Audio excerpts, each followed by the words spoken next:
Magandang araw Pilipinas. Ngayon po ay ika-16 ng Enero taong 2015, ikalawang araw po ng pagbisita ni Pope Francis sa ating bansa. Ako po si Cathy San Gabriel, kasama ko po si Professor Xiao Chua na ihahatid sa inyo ang aming special coverage, Pope Francis sa Pilipinas. Alam mo Professor Xiao, sobrang hectic ng schedule ni Pope Francis ngayong araw. Oo nga, nakikita na kahit na, basta yung crowd pag nakikita niya at kumakaway sa kanya, very energetic siya. Pero may mga moments na makikita mo na unguarded moments na parang makikita mo na medyo alam mo na ang dami na niyang ginawa for the past few days, Sri Lanka pa lamang, tapos eto pa no, na baka kulang pa siya sa pahinga. Tsaka kung iisipin mo, natutulog dapat sila sa Italia sa mga oras na gising siya eh. Oo, yung jet lag niya. Siyempre, tao rin po ang Santo Papa. At nakakaramdam po siya ng pisikal na pagod.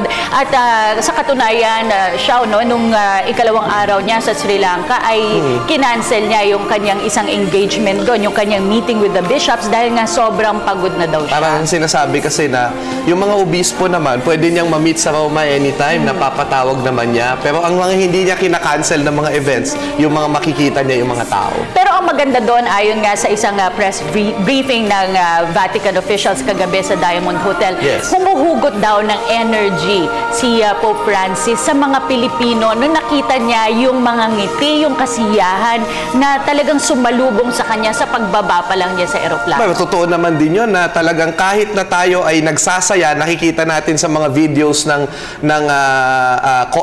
motorcade na yung mga tao tuwang-tuwa, nandun pa rin na maraming to the credit of the people of the Philippines na naroon, talagang sumunod, hindi naging rowdy, walang umakyat ng mga fences, walang dumumog. At kahit may mga places na yung pulis ay hindi naman marami, talagang hindi sila naging rowdy at hindi sila dinudumog yung papal entourage. Alam mo, sa isang pahayag nga ni Presidential Spokesman Edwin Lacerda kagabi matapos yung arrival ceremonies, ay pinuri niya ang Philippine National Police sa kanilang pagpapanatili ng maayos, ng kaayusan dun sa crowd, no, dun sa nag-abang sa papal convoy. Ngunit isa rin doon, pinuri niya yung taong bayan sa kanilang ipinakitang disiplina at umaasa siya na sa mga susunod pang engagements ni Pope Francis ay mapapanatili yung ganong klaseng kaayusan. Yung sinasabi nilang slogan ngayon, if we can do it in the first day, we can do it all the way. So sana nga para mapanatili, again,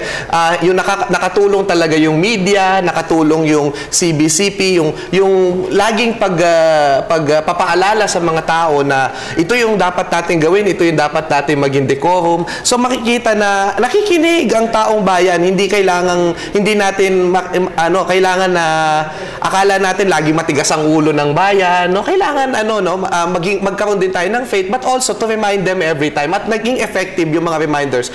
Pero meron pa tayong 3 araw no, para makita ang disiplina ng Pilipino. Pero ako ayoko rin naman na wag tayong masyado maging subdued. Pag nakita natin yung Papa, ipakita talaga natin na masaya tayo kasi yun yung sinasabi nga nung may mga pare akong kausap kanina na masyado yata, kung masyado tayo maging subdued, baka hindi natin maipakita sa kanya yung Filipino phenomenon na na-experience si John Paul II na talagang wildly cheering yung mga tao, no, as they come to the millions. Pero so far, yung nakita natin dun sa mga nag-aabang, sa mga streets na daraanan ni Pope Francis ay talaga namang grabe ang hiyawan ng mga tao at napakaraming kumukuha ng litrato at mga selfies. Parang ang dami ng Pilipino ngayon nang may cellphone na at may mga, at nakikita mo may mga iPad pa, no, daig pa nila ako, no, na makikita mo na they're really excited. And dito mo makikita yung power ni Pope Francis as the real first social media pope. No, kagabi nung nasa motorcade siya, ang dami na nag-post sa Facebook na tuwang-tuwa sila kahit blurred yung mga litrato, nakita nila si Pope Francis. Pero siya ngayong ikalawang araw nga ng pagbisita sa bansa ng Santo Papa ay balikan natin yung kanyang naging mga aktibidad, no. Kanina 9:15 ay nagtungo siya sa palasyo ng Malacanang para sa courtesy call kay Pangulong Benigno S. Aquino III. At noong 11:15 naman ay pinangunahan niya ang Holy Mass with bishops, priests, and religious men and women. At mamaya, yan po yung inaantabayanan natin. At huling schedule niya ngayong araw, 5:30 po ng hapon ay magkakaroon po siya ng meeting with the family sa Mall of Asia Arena. Wow, napaka-importante, no? Imi-meet niya yung mga, dito ina-underscore na yung pagpapahalaga ng simbahan dahil nagbabago yung mundo, nagbabago din yung konsepto ng pamilya eh. So titignan natin, kailangan natin pakinggan yung pulong na ito para sa simbahan, para kay Pope Francis. Ano pa rin ba yung nagko-constitute ng isang pamilya at ano yung dapat na gawin para ma-safeguard ito? Isa yun sa mga naging emphasis niya sa kanyang naging kauna-unahang speech sa kanyang pagbisita, no? Kanina sa Palasyo ng Malacanang sa Rizal Hall ay he put emphasis on the importance of the family in shaping our society. Right. Diba sinabi niya na napakahalaga ng pagbuo ng pamilya at pagprotekta nito at yung paghubog din ng kabataan para sa isang maayos na lipunan. Ayun, yun nga yung makikita natin dito. At muli, talagang pinaalala niya na bagamat may political underpinning yung kanyang bisita, ginawa nga itong state visit dahil siya ay head ng isang estado na tinatawag na Vatican City, ay talagang sinabi niya na my visit is above all pastoral. Ibig sabihin, ang pagbisita na ito ay talagang spiritual at siya ay nagtetend sa kanyang mga flock dito sa Pilipinas. Especially the poor. Talagang binabanggit niya lagi, yung mga nabiktima ng Typhoon Yolanda, sila talaga ang dahilan kung bakit ako pumupunta sa bansang ito. At sinabi rin niya na mahalaga ang pagkakaroon ng social justice sa isang sosyedad. At pinuri rin niya yung katatagan at lakas ng loob nating mga Pilipino. At sinasabi nga niya, sana patuloy tayong maging inspirasyon sa buong mundo ng pagbangon. Kaya napahinggan natin yung speech din ng Presidente Noynoy sa pag-welcome ng mahal na Santo Papa. At doon, naging honest din siya doon sa kasaysayan natin ng kolonyalismo, no, na si Pope Francis bilang head ng simbahang Katoliko ay parang nakwentuhan din ni President Noynoy ng kasaysayan ng Pilipinas na ang Katolisismo ay dinala dito kaakibat ng kolonyalismo at may mga bagay na nangyari na ikinalulungkot natin, no, sa bansa, no, na tulad ng mga ilang pag-aabuso ng mga praile, no, na nagbago naman daw nung pagdating nung Vatican II. At umaasa rin ang Pangulong Aquino na patuloy na magsilbing halimbawa ang Santo Papa sa lahat ng mercy and compassion sa pang-araw-araw na pamumuhay ng bawat isa. Oh, parang nakakatuwa kasi bumalik ang Pangulong Aquino pati sa doon sa kasaysayan ng martial law sa Pilipinas, kung ano ang naranasan ng kanyang pamilya at kung paano naranasan niya rin yung tinatawag na hindi magkaroon ng mercy at compassion. At ilan sa mga pinuri niya ang mga taong simbahan, no, tulad ni Jaime Cardinal Sin, sina Father Toti Olaguer SJ, sina Bishop Antonio Fortich na sumama sa laban ng sambayan ng Pilipino para sa demokrasya. Pero Professor, binatikos din ng Pangulong Aquino ang ilang mga miyembro ng Simbahang Katoliko na sinasabi niya ay patuloy na pumupuna at nagkikriticize dun sa mga hindi masyadong mahalagang bagay at maliliit na bagay tulad na lang daw ng kanyang hairstyle. Nako, for some people, no, parang nakakatuwa yung yung welcome kasi naging parang honest talaga si President Aquino, no, sa pag-welcome sa presidente kung ano ang kanyang saloobin sa ilan sa mga nasa simbahan at sa ilan sa mga tao na bumabatikos sa kanya sa harapan ng mahal na Santo Papa. Sa puntong ito, Professor Xiao, ay pakilala na po natin ang ating studio guest. Kasama po natin sa ating studio si Father Emmanuel Cruz mula po sa Immaculate Conception. Magandang araw po sa inyo, Father. Magandang hapon, Kathy and Xiao. And it's nice to be here.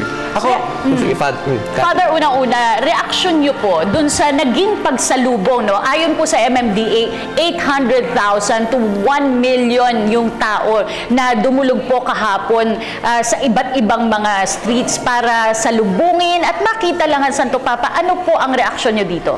Hindi ako magtataka. Kasi yun hindi lang naman dahil sa Papa, kundi kulturang Pilipino yun eh. Mapagtanggap tayo sa sinumang bisita at lalo na nga ang Santo Papa, no?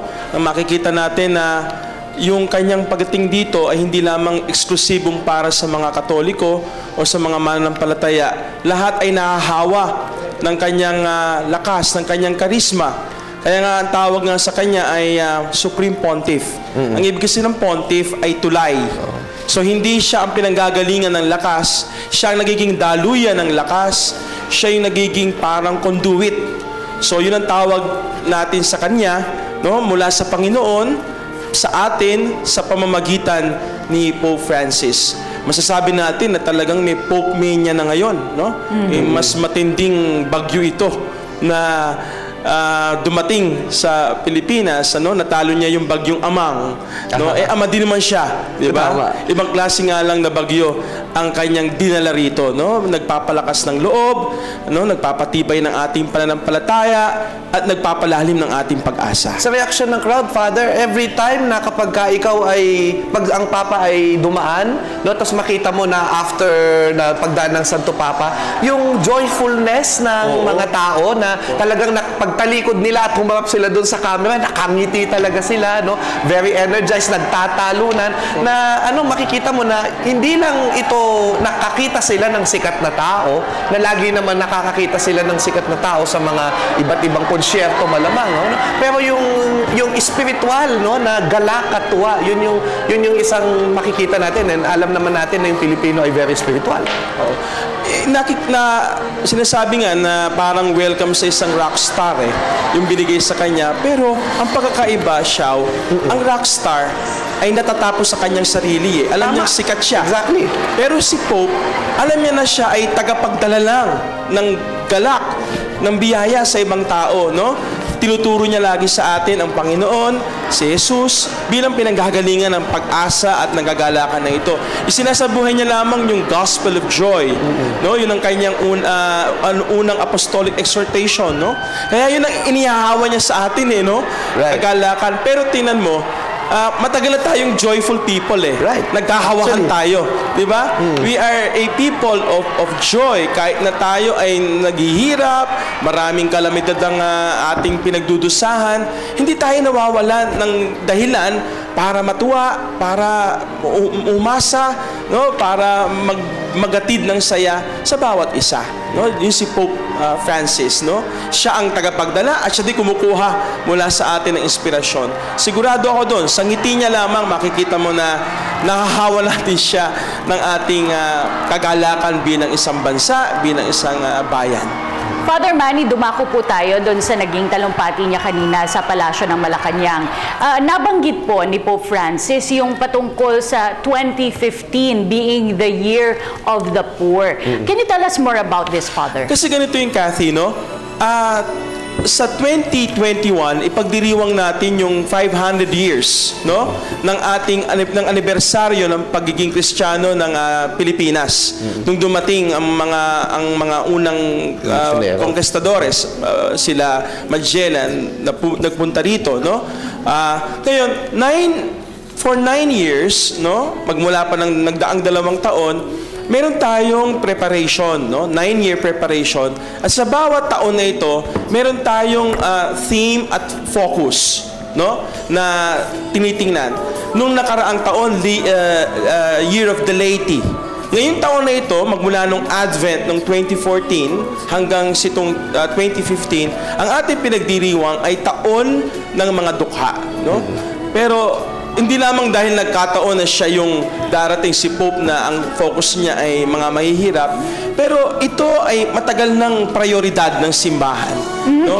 3 yung mababanggit ko sa inyo. Bukod sa mga mahihirap, mga pamilya, at mga kabataan. Ito yung gusto niyang makausap. No? Bukas, yung mga nasalanta, no, sa Tacloban, no, at sa mga karatig na lugar. Ngayong hapon, mga pamilya, mga mag-anak, at sa linggo, sa umaga, mga kabataan.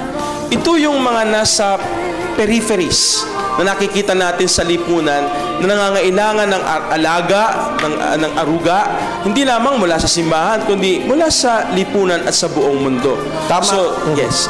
Tama kayo, no? Yung lagi sinasabi ni Pope Francis sa kanyang mga writings, yung tinatawag na kailangan magkaroon tayo ng culture of encounter. Kaya nga very itong Santo Papa na ito, very conscious siya na kailangan makita rin siya ng mga tao. Kaya nga kahit nakalimusin siya, di katulad ng mga presidente ng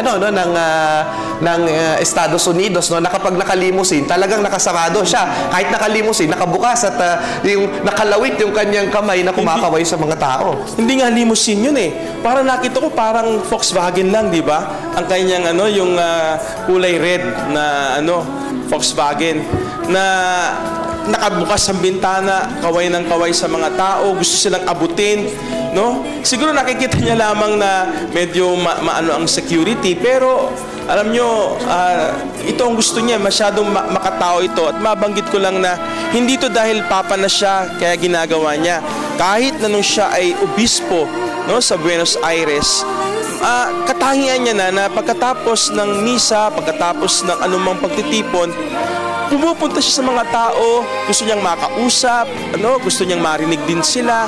Ito yung papang ito katangian niya, no? Kaya nga masasabi nating charismatic leader, no? Yung charisma, handog ito eh. It means gift na galing sa Espiritu Santo. Ito yung ibinibigay niya, no, sa mga tao sa pamamagitan ng pakikipagtagpo sa kanila. Father Manny, kanina naman po sa Manila Cathedral, doon sa misa with priests, bishops, and yung mga iba pong religious, ay, yung gospel po ay tungkol sa love. At yun nga po ang kanyang pangunahing, kumbaga ay direktiba sa mga religious, yung pagmamahal at yung compassion, yung pong, at sinasabi nga ay, as ambassadors of Christ, we bishops, priests, and religious ought to be the first to welcome His reconciling grace into our hearts. So parang forgiveness. Pakipaliwanag po sa amin kung anong pa po yung mga nais iparating ni Pope Francis sa kanya naging homily, hindi lamang po sa mga miyembro ng religious sector, kundi sa ating lahat. Unang-una, nung binanggit na yung "Do you love me?" akala ng mga nahandoon ay galing yun sa kanya. Kaya sabi ng mga nasa congregation, yes, and said, "Thank you." Pero hindi na, yun ay linya mula dun sa gospel ni John na binasa sa Ebanghelyo. "Do you love me?" Ang sabi ni Peter, "Yes, Lord. No, I love you." Ang sabi ng Santo Papa, ang bukasyon, hindi lamang siguro sa pagpapare, kundi sa pagiging relihiyoso, sa pag-aasawa, ay nakaugat sa tinatawag na pagmamahal natin sa Panginoon. Pero bago yun, yung pagmamahal muna ng Panginoon sa atin. At Kathy, tama yung binanggit mo. Yung katangian ng pag-ibig na binanggit niya rito ay hindi romantic love, no? Hindi lamang love as a feeling, kundi reconciling love, no? Na dapat daw ay maging instrumento tayo ng pag-ibig, no? Pagka natanggap mo yung pag-ibig ng Diyos, ikaw dapat ang maghatid nito sa iba at dalhin mo sila, sabi niya, sa pakikipagkasundo sa Panginoon. Ang sabi niya, ang kanyang tagubilin sa mga pari at mga obispong naroroon, na dalhin natin ang tao sa pakikipagtagpo kay Jesus, to bring them. Our work, our ministry is to bring them to that personal encounter with Jesus. So, nakaugat ang lahat ng ito sa pagmamahal ni Jesus para sa atin at pagmamahal natin para kay Jesus. Mula sa pagmamahal na ito, dapat umuwal dito yung ating awa o habag at yung ating pagmamalasakit sa ibang tao, lalo na sa mga mahihirap. Again, napaka-consistent niya. He emphasized our care for the poor. Kaya sabi niya napaka-scandalous yung inequality, no, sa ating lipunan kapag ang mga mahihirap at mayaman ay hindi nagtatagpo na ang mga mayayaman ay nakatalikod sa pangangailangan ng mga mahihirap. Ang mga mahihirap ay nag-aantay lamang ng tulong at hindi sila tinutulungan upang makaahon sa kanilang paghihirap. Actually, Father Manny, gusto ko yung sinabi nyo sapagkat tulad nung nabanggit ng Santo Papa sa kanyang homily, at gusto kong basahin ito, no? Bahagi ito ng homily ng Santo Papa kanina, na as the bishops of the Philippines have rightfully taught, the Church in the Philippines is called to acknowledge and combat the causes of deeply rooted inequality and injustice which mar the face of Filipino society, plainly contradicting the teachings of Christ. Nakakatuwa ito sapagkat medyo nalalaman pala niya yung sitwasyon sa ating lipunan. In touch siya with reality. In fairness, yes. At ang nakakatuwa dito, meron siyang aklat yung tinatawag na The Way of Humility, no, on corruption and sin and on self-accusation. Na dito, pinakita niya yung kahalagahan ng examination of conscience, no? At nakalagay din dito, the examination of conscience as a society, no, na kailangan tignan natin kung bakit nagiging unfair tayo sa ibang mga kasapi ng ating lipunan. Your thoughts on this, Father? Ang tawag doon, collective examination of conscience, Yes. no? At binanggit din niya yan kanina, siya doon sa misa, no? Na dapat dalhin tayo ng gospel ni Jesus sa conversion, sa ating pagtalikod sa kasalanan, no? At ito nga ang binanggit niyang kasalanan sa mga pare ay complacency and worldliness or materialism. So aray dyan, no? Aray, no? Sa ating lahat, hindi lamang sa amin, sa ating lahat, na kapag ka daw kasi tinalikuran mo ang mga mahihirap, tinanggal mo ang mga mahihirap, no? Sa gospel, hindi mo maiintindihan ang mensahe ni Kristo. So yung conversion na ito and na nanggagaling sa ating pag-uusisa sa ating budhi, yung collective examination of conscience, ay dapat magdala sa atin sa pagmamalasakit, no? Laging yun ang dapat na maging resulte ng anumang examination of conscience. Baliwala kung mag-examine ka lang ng conscience, magsisisi ka sa Panginoon ng kasalanan mo, no? Pero hindi naman ito magbubunga ng kaukulang aksyon, no? Mapanagutang pagkilos para matugunan natin yung pangangailangan ng mga tao na humihingi ng tulong sa atin. Father Manny, alam po natin na si Pope Francis ay napakasimple bilang isang Santo Papa. Marami na po tayong narinig at nabasang balita, yung pong kanyang pagsusuot ng itim na sapatos instead of yung papal shoes, yung kanyang pagsakay sa public transportation, yung pagtira niya sa guest house sa Vatican instead of yung sa tinitiran talaga ng Santo Papa.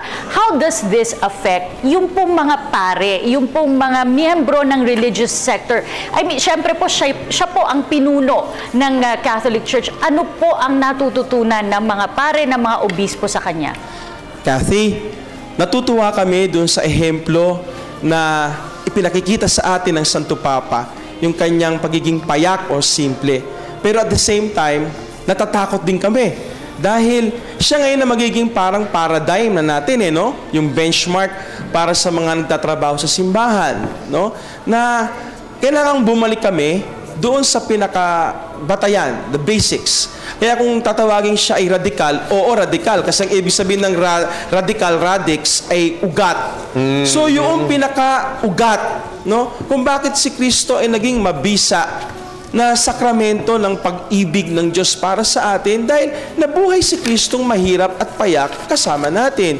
So si Pope Francis ay hindi extraordinaryo na Kristiyano. Yun ang ordinaryong Kristiyano, no? At kapag kami ay tawag dito na i-evaluate o ina-assess ng mga tao, yung mga leader ng simbahan, against this backdrop of Pope Francis, siyempre makikita rin yung aming kalabisan o kakulangan, no, sa bagay na ito.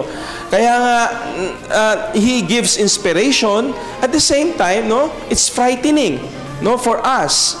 Kasi siya yung magiging standard na natin magmula ngayon, di ba? Magmula siya yung manungkulan. Hindi dahil hindi ito ginawa ng ibang mga namumuno sa atin. Bago siya, si Pope John Paul II, si Pope Benedict, ganun din. Kaya nga lang, obvious na obvious, si Pope Francis. Dahil ito ay talagang lifestyle niya, no? Kumbaga po, Father, he has raised the bar, no, for the rest of the members of the religious sector. Correct. Father, let's talk about liberation theology. What is this and what effect does it have on Pope Francis? Siya ay galing sa Latin America at dito pinanganak ang liberation theology. Liberation, ibig sabihin paglaya. No, ito ay dahil sa maraming mga bansa sa Latin America ang talagang nagkaroon ng oppressive structure, no? Political, economic structure. So, dito nag-alsa ang, hindi man nag-alsa, kundi merong umahon, no? Na kaisipan, kaya theology, no? Kaisipan, pag-unawa na ang pananampalataya ay dapat mayroong kaukulang pagkilos, no? It should be performative faith. Ngayon, yung liberation na sinasabi dito, Kathy Xiao, ay hindi lamang liberation sa oppressive structures or political, economic, social, cultural structures. Ang sabi ng simbahan, ito muna, higit sa lahat ay liberation mula sa kasalanan, no? Personal sin, no? Tapos collective or communal sin. Yun ang tamang pagtingin dito. Pangalawa, no? So yun ang una. Ikalawa, hindi kailanman ina-advocate ng simbahan ang violent, no, struggle against the oppressive structures. Ito yung pagmamalabis na nangyari sa Latin America, na may mga pare, no, na humawak ng armas, no, para himukin ng mga tao na lumaban sa isang violent, no, na paraan. Hindi po pwede yun. In fact, Father, malakas yung pagrehistro ng pagtutol dyan ni St. Pope John Paul II at ni Pope Francis nung siya ay head ng mga Jesuita. Talagang sinabi niya sa mga pare niya, huwag kayong makikialam dun sa politika at huwag kayong sasama sa mga tao na nagsasabi na kailangan ang pagpapalaya sa mga mahihirap ay sa pamamagitan ng armas. So, let us not be wrong. When they were against liberation theology, they were not against the liberation of the poor per se, but they were against the liberation of the poor using armed struggle.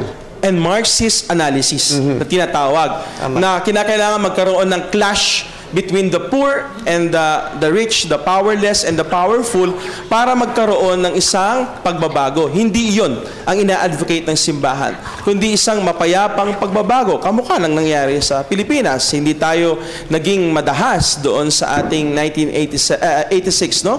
EDSA Revolution, no? Ito ay walang armas, walang paggamit, walang pagdanak ng dugo na nangyari, no? Sa pagkakataon na iyon. Mamaya po ay marami pa po tayong tatalakayin tungkol sa 5 araw na pagbisita ng ating Santo Papa dito po sa Pilipinas. Magbabalik po ang Pope Francis sa Pilipinas, a special coverage. Alam mo, Professor Xiao, hindi ko makalimutan yung World Youth Day na yan kasi isa ako dun sa mga naging participants, no? Yung mga youth participants noong World Youth Day. Hindi pa po ako ganong katanda, mga kaibigan. Oo, sabi.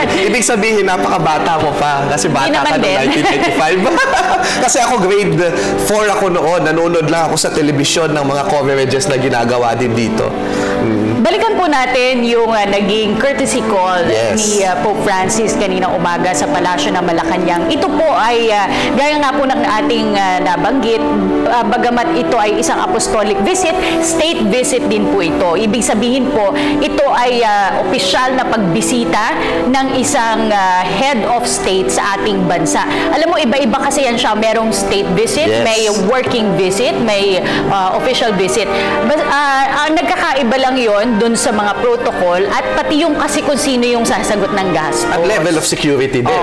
Kung state visit ba, dapat tayo. Oo, tsaka full security. Itong naganap kanina sa Malacanang, well, merong ibang mga protocol na binago to suit, no, the needs of the public also and of the Pope. Ang isa na dito kasi usually sa pagko-cover ko ng mga state visits ay dumadaan yung mga visiting heads of state sa monumento ng ating pambansang bayani para sa isang wreath-laying ceremony. Sasalubungin siya doon ni Vice President Jojo Marbinay at ng Mayor ng Maynila. Yung iba, bibigyan pa ng key to the city. At kanina po, hindi po yan ginawa. Siguro na rin dahil sa mga usaping pansiguridad para sa ating Santo Papa. Ganon din po ang nangyari nung pagbisita rin sa ating bansa, state visit din, ni US President Barack Obama. Hindi na rin siya dumaan dun sa monumento ni Jose Rizal. So, ibig sabihin, iba rin kung binibigay ito sa isang political na leader at iba rin dun sa political leader ng isang maliit na estado na nagkataong leader naman ng simbahang Katoliko. Ano? And aside from that, ang naiba rin kanina dun sa pagbisita sa Malacanang ay yung arrival honors. Lagi itong ginagawa para sa mga bumibisitang head of state. Pero ginagawa ito sa harap mismo ng Malacanang. Kanina, kung mapapansin niyo po, mahaba yung nilakad ng Pangulo at ni Pope Francis patungo doon sa palasyo kasi po yung arrival honors ay ginawa sa Kalayaan Grounds. So, medyo mga 100 something meters din po yung nilakad nila. This is also to accommodate the employees of the palace. And nakita po natin may mga estudyante, hindi ko lang alam kung saan sila galing kasi merong La Consolacion doon. May St. Jude pa. May St. Jude sa tabi, may La Consolacion sa harap. So, malamang meron pong mga estudyante rin na pinayagang mag-participate at i-welcome si Pope Francis. At saka pansin-pansin doon sa mahabang nilakad, doon sa Mabini side, ang nakakatuwa, mayroong mga bata na inilapit at binasbasan ni John Paul II. Breaking the, yung protocol din na dapat nandun lang sila doon sa linya. May mga batang pumunta sa kanya at niyakap siya at nagmano sa kanya. Usually, hindi pinapayagan yon na merong biglang titigil doon sa paglalakad ng Pangulo at ng visiting head of state. No? Pero kasi alam po nga natin na malapit sa tao at lalong-lalo na sa mga bata si Pope Francis. Kaya siguro ay pinahintulutan din ito ng Swiss Guards. Tama, no? At pagka, yan po yung nakita natin na medyo naging mahaba nga yung paglakad ng Pangulong Aquino at ni Pope Francis sa Kalayaan Grounds, nakita po natin yung nangunguna lagi. Yan, oo. Kahapon. Pag lumabas na siya, alam nyo na po na lalabas. Yan po si Ambassador Celia Ann Feria. Siya po ang Chief of Protocol. At siya po yung nagdidirect po sa Pangulo at sa visiting head of state kung ano ang gagawin, saan susunod na pupunta. Kaya po, pag nakita na po natin siya, ibig sabihin malapit na pong lumabas or approaching na po yung Pangulo at yung visiting head of state. Dito natin nakikita yung ma-appreciate ng marami sa mga tagapanood natin na ang ganda-ganda pala ng ating palace grounds. So for security reason, hindi laging nakikita ito ng publiko sa telebisyon. At kung yung nilalakad nila na yan, may mga gusali po dyan na hindi pa ho ang mismong palasyo ng Malacanang. May tinatawag yung Malacanang Museum na nariyan na old executive building yung sinasabi nila. Yun yung lumang opisina ng presidente ng Pilipinas mula kay Quezon at kay Marcos na detached mula sa palasyo ng Malacanang. So, mahaba talaga yung nilakad. So, yun yung nakikita nyo ngayon na gusali. Yan yung tinatawag na old executive building. Oo. Yan yung papunta na sila sa loob ng palasyo. Pero bago yan, yung pagkarating pa lang yan, yung arrival honors po, binigyan po siya ng 21 guns salute. Meron pong pagpapatugtog ng Papal National Anthem at yung syempre po yung Lupang Hinirang na ating national anthem, may 21 guns salute po. Pero wala nang trooping the line. Correct, hindi siya pinalakad doon sa mga sundalo na bagamat may nakita tayong ilang mga honor guards doon, hindi na siya pinalakad doon na formal na mayroong pang marcha musiko na ginagawa kapag may mga official functions ang Pangulo at ang head of state. At saka siguro kung napansin mo, Professor Xiao, yung nagbibigay simula pa kahapon ng military honors ay hindi mga sundalo, kundi mga kadete ng Philippine Military Academy. Oh yes, PMA pala sila. Oo, yan. Ayun. So, yun po yung mga medyo na iba doon sa usual na mga protocol na sinusunod sa isang state visit. Ayan yung pagkagiliw niya sa mga bata, So, yan. Pag bago pumasok ng palasyo, pag nakaharap ka sa palasyo sa kanan, usually meron doon yung tumutugtog. Ewan ko po kung napapansin nyo, Pangkat Kawayan. Lagi po silang tumutugtog at kahit po kay US President Barack Obama, pupuntahan yun nung visiting head of state, medyo magchichikahan sila ng Pangulo tungkol doon sa mga bamboo instruments. Pero yan po ay hindi rin ginawa ngayong pagbisita ni Pope Francis. Biruin mo yun talagang, saan ka ba naman nakita ng musical instrument? Tapos galing siya sa kawayan, di ba? Pero nagawa yun sa Pilipinas. At sinabi nga ni Archbishop Tagle kanina na yung mga Pilipino ay people of faith and people of music. Tsaka alam mo, yung talagang, yung tao talaga sa palasyo, yung mga empleyado at siguro kasama yung mga miyembro ng kanilang pamilya. Napakarami. Ngayon ko lang po well, hindi naman ganon katagal, since I've been covering yung mga state visit. Pero ngayon lang ako nakakita ng ganyan karami na talagang sumalubong sa palace grounds sa isang bumibisitang pinuno ng isang bansa. Dito sa pagpasok nila dito sa bahaging ito ng palasyo, ito na yung main entrance dun sa palasyo, no? At makikita natin, may hagdan silang laging dinadaanan. Napaka-historic ng hagdan na yun. Napaka-historic na hagdan kasi every time magkakaroon ng inauguration ng bagong presidente, dyan aakyat yung Pangulo ng Pilipinas. At may kwento yun, Kasi si President Quezon daw, meron siyang nakuhang kwento na si Doña Chodora Rao Alonso, yung nanay ni Dr. Jose Rizal, noong daw panahon na ibibigay niya yung sulat na para patawarin o wag barilin ng kanyang anak na si Jose Rizal sa Gobernador General. Siya daw ay parang umusad doon at umusad yung matanda doon sa mga steps na iyon, no? Although some historians will say, hindi naman gaganon si Chodora Alonso kasi very dignified yung tao. Yung kwento na yon na pumunta doon si Doña Chodora at magbibigay ng sulat na dahil alipin ng bansang Pilipinas at si Jose Rizal ay papatayin, ang ginawa niya, nung siya na yung Pangulo ng Pilipinas, pagkasumpa niya sa pagkapangulo, pinuntahan niya yung hagdanan na yon at inakyat niya dahil tayo na ang namumuno sa bansa natin. Kaya, so, napakahalaga. Kaya pagkatapos usually ng isang inaugural event o yung inauguration ng isang bagong Pangulo ng ating bansa, tutuloy siya sa palasyo at talagang kailangan kunan yung pag-akyat niya sa hagdan. Alam mo, na interview ko rin dyan si Yusek Quezon at pinaliwanag nga niya yung significance ng pag-akyat ng hagdan dyan sa palasyo ng Malacanang.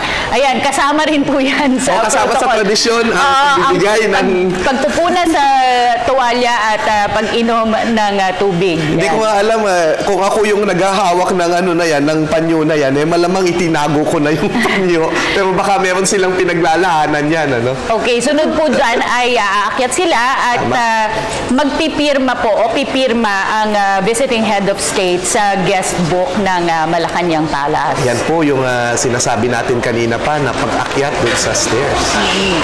Alam mo, ang daming nag-iisip, sana makakuha natin sa ating research kung ano kaya yung sinulat ni Pope Francis doon sa guest book. Kasi parang medyo matagal siyang nag-isip. Parang mayroong, hindi natin alam. Kasi usually dyan, pag guest book, di ba, ay pangalan lang yung ilalagay mo. Oo, parang merong mahaba siyang sinulat. Meron siyang dedication doon, Ayan, maganda ho ito, Pumipirma po si Pope Francis doon sa guest book. Nasa likuran po niya isang masterpiece na ginawa ni Juan Luna Inovitio nung panahon ng propaganda movement. Ito po yung natawag na Pacto de Sangre o Blood Compact. Ito yung basically pagsisimula ng kongkista o pagsakop ng Espanyol sa Pilipinas nung nag-agree si Raja Sikatunan ng Bohol na makipag-sandugo o makipag-agreement kay Miguel Lopez de Legazpi. Binabalikan niya ni Andres Bonifacio na tinuring nating kapatid ng mga Espanyol pero may mga ilang bagay na hindi maganda na nangyari kaya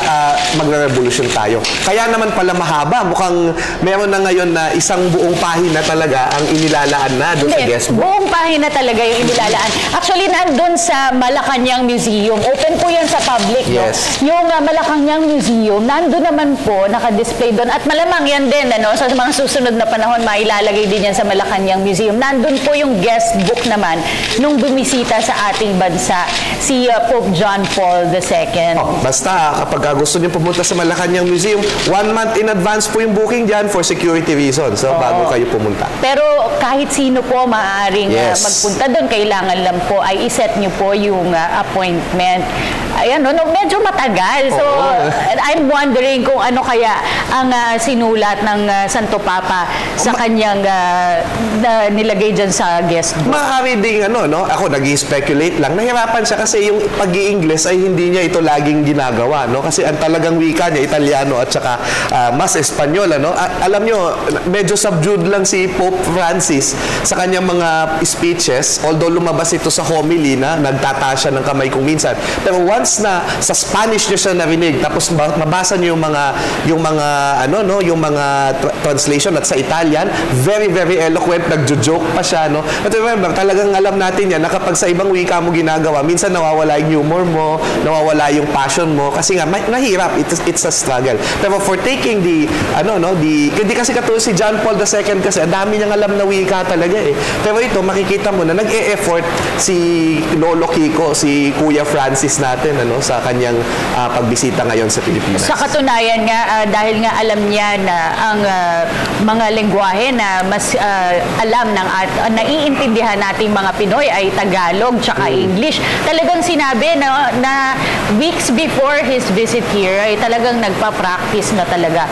Pero isang trivia lang, Professor Shaw, Yes. sa aking pagre-research, napakahaba pala ng opisyal na titulo ng Papa. Ayan, pwede mo bang i-share sa amin? Ang opisyal na titulo ng Santo Papa ay Bishop of Rome, Vicar of Jesus Christ, Successor of the Prince of the Apostles, Supreme Pontiff of the Universal Church, Primate of Italy, Archbishop and Metropolitan of the Roman Province, Sovereign of the State of the Vatican City, Servant of the Servants of God. Napakahaba, maubusan ka ng hininga. Pero Father, importante yung servants of God na yan. I think pinaka-highlight yun, Father. Oo.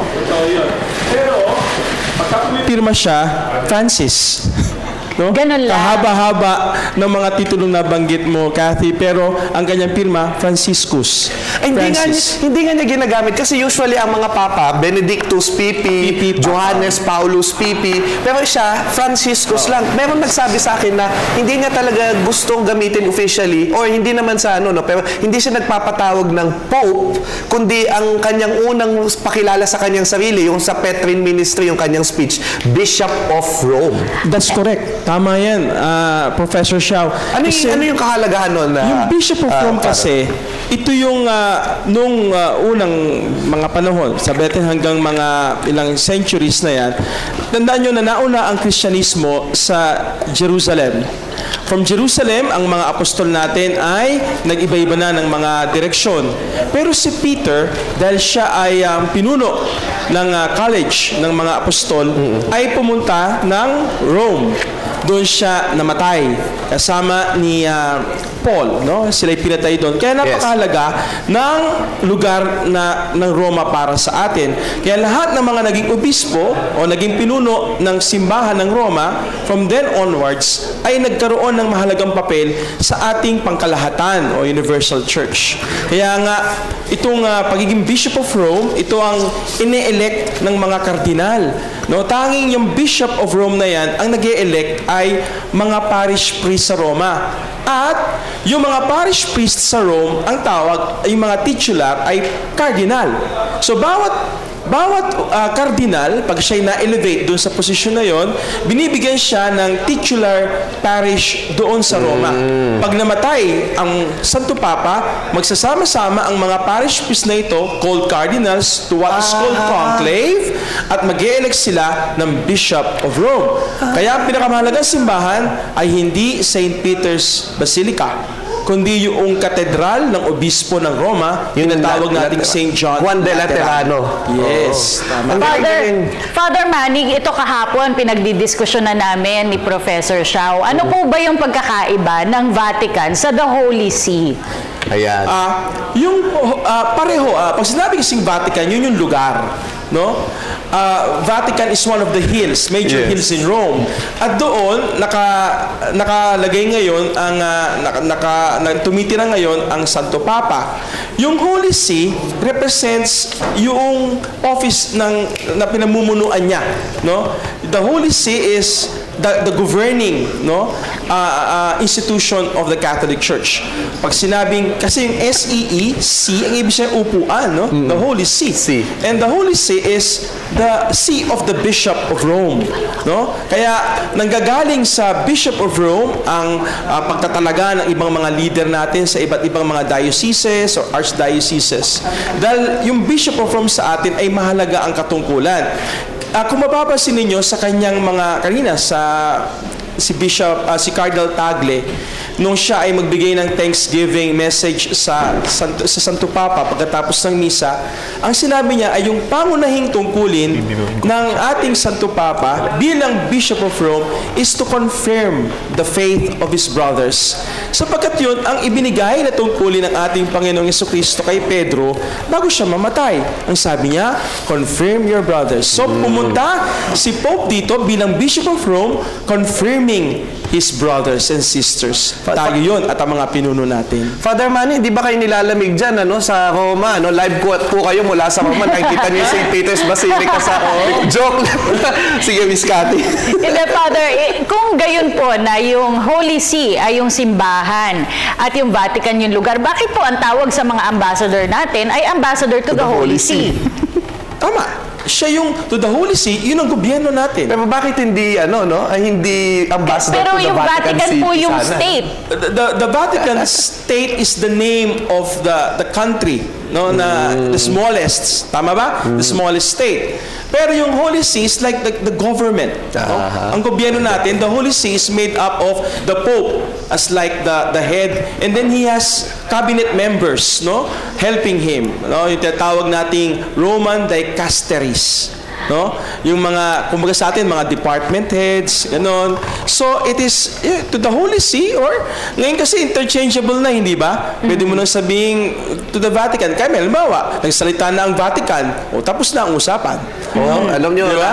Natatanong namin yan na Father, kasi may kalituhan na nangyayari. Sa Vatican, kasi, diba, sa Holy See. Kasi yung Holy See, yun yung posisyon ng Santo Papa bilang head of the Catholic Church at Bishop of Rome. He is the head of the Holy See. Yes, but also he is also king of the Vatican City dahil isang in a monarchy, Pero yun nga, hindi tinatawag na king. Yan na monarchy. At nakakatuwa diyan, bagamat yung state Vatican City state ang bansa, Holy See. Holy See yung membro ng United Nations Holy See, hindi yung Vatican as a state. So kahit yung mga eksperto medyo naguguluhan doon sa setup, pero madali lang naman intindihin na may historical na ugat yan na kailangan magkaroon ng separate state kasi nga may panahon na nagkagulo sa Italia, nakuha yung mga papal states na dating pag-aari ng Santo Papa ng Kingdom of Italy, kaya nagkulong yung Santo Papa sa matagal na panahon sa Vatican City. Kaya eventually noong 1929 nagkaroon ng agreement, yung Lateran Treaty.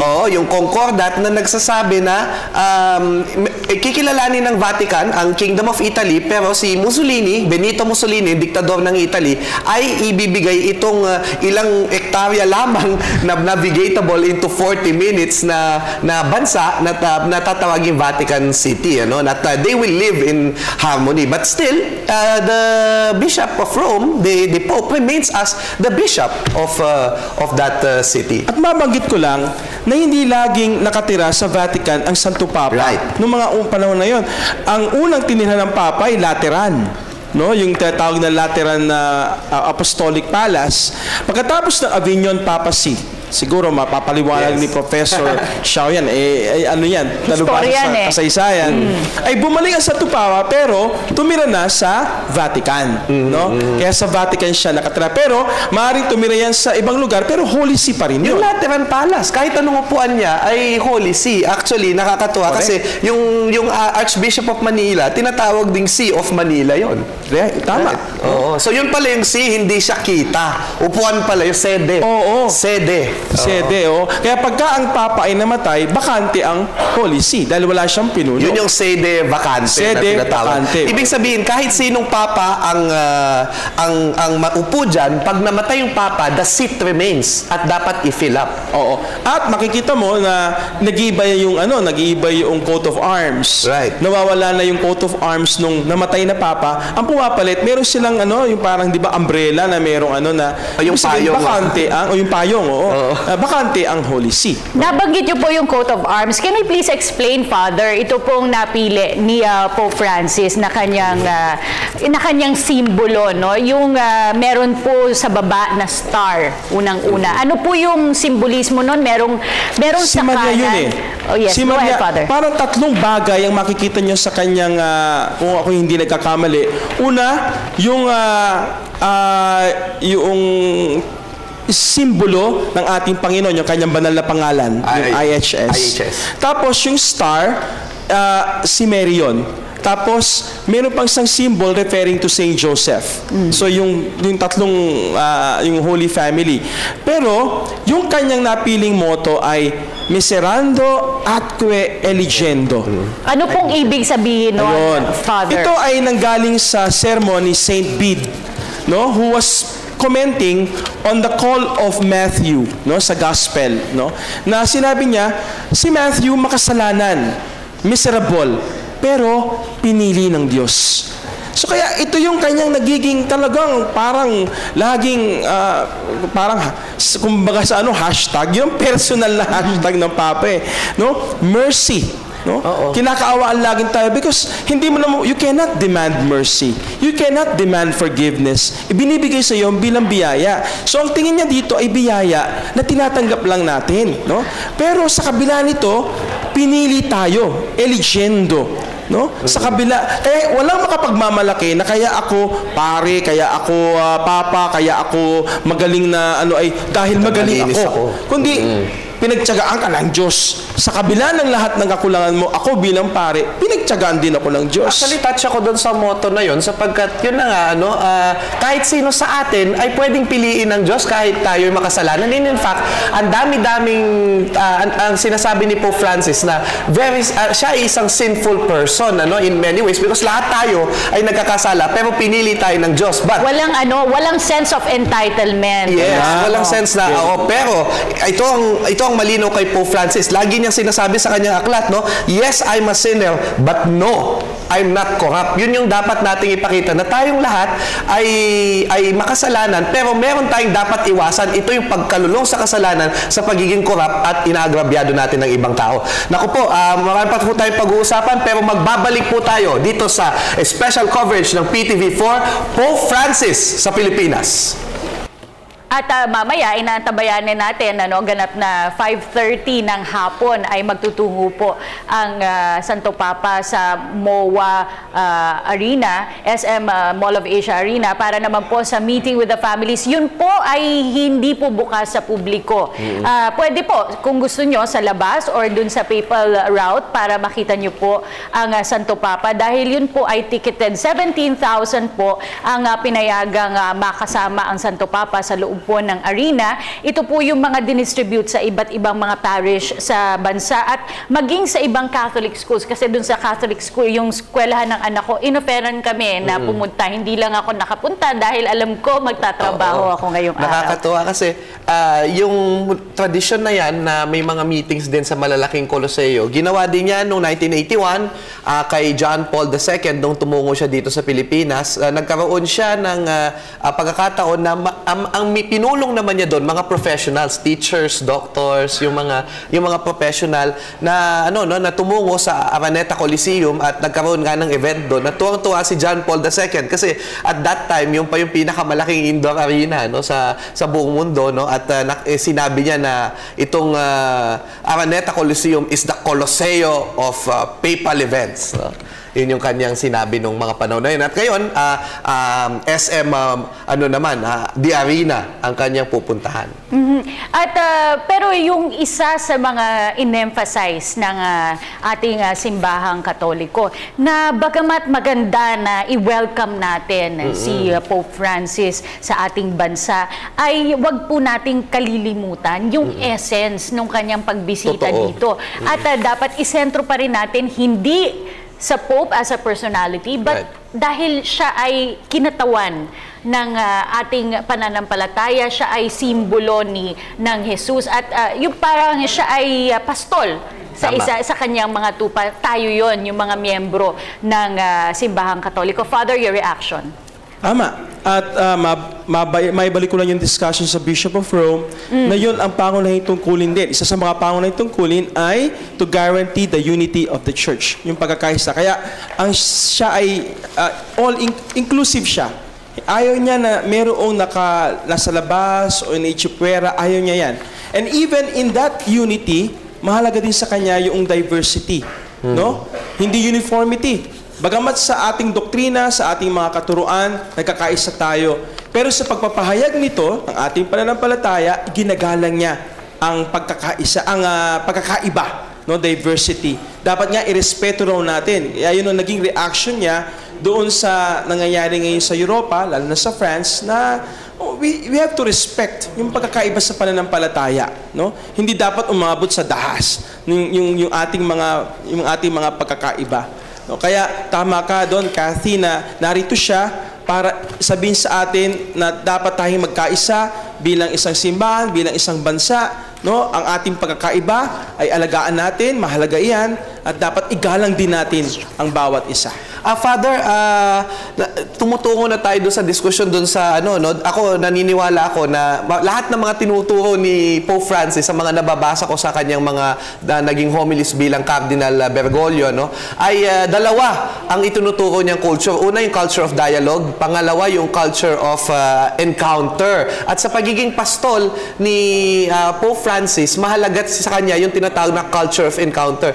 Father, ipaliwanag mo nga sa amin ng maikling-maikli lamang. Ano yung tinatawag ni Pope Francis na culture of encounter at bakit mahalaga ito sa mga pagbisita ngayon?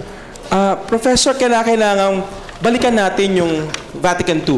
Yes. Ang sinimulan na reforma ng simbahan. John the 23rd. Oo, 1962 to 1965. Dito, ang naging pangunahing layunin ng ating pagtitipon sa Vatican II ay buksan ang simbahan sa kanyang pagkukubli. Dahil sa mahabang panahon, ang simbahan ay masyadong nagtago sa kanyang sarili, naging self-enclosed, at nagkaroon pa nga ng pagkakataon sa ating kasaysayan na ang tingin natin ay perfecto na tayo at wala na tayong pangangailangan. Kaya ngayon, sa Vatican II, ang sabi nga, binuksan ang mga pinto at ang mga bintana ng simbahan. Ang tawag nga ni John the 23rd dito, ni Pope, ay John the 23rd ay New Pentecost. At ang nag-pick up nito ay yung sumunod kay John the 23rd sapagkat siya ay namatay in the process, no? Habang nagba-Vatican II, siya yung naging propeta at naging tagapanguna, promotor ng kultura ng encounter and dialogue. Ito yung ito ang naging parang isa sa mga pangunahing reforma ng simbahan ay ang buksan ng kanyang sarili sa mundo, sa iba't ibang mga pananampalataya, at tanggapin ang pagkakaiba natin habang hindi natin sinasakripisyo ang ating missionary work na ipalaganap ang pananampalatayang Kristiyano. Si Pope John Paul II naman, kaya siya nag-travel, no, sa iba't ibang mga panig ng mundo para i-promote yung encounter na ito, no? Not only encounter with cultures, with other religious denominations, encounter with the poor. Ito ay naging pangunahing tema na ng agenda ng simbahan. Kaya si Pope Francis ay hindi naiiba sa linya ng reforma na ito na sinimulan sa Vatican II. Si Pope Francis ang nagsasabuhay ng espiritu ng Vatican II, yung encounter. Actually, nagkakamali yung mga tao pag sinasabi nilang kay Pope Francis lang makikita yung iba't ibang mga gestures na ginagawa niya, like reconciling with the other religions at yung pakikipagkapwa sa mga poor. Dahil ito ginawa na rin ng ibang mga papa, pero at saka teacher din siya, meron din siyang pagka-theologian, yung mga ibang papa like Benedict, pero lahat parang ito, nagsama-sama lahat ito kay Pope Francis.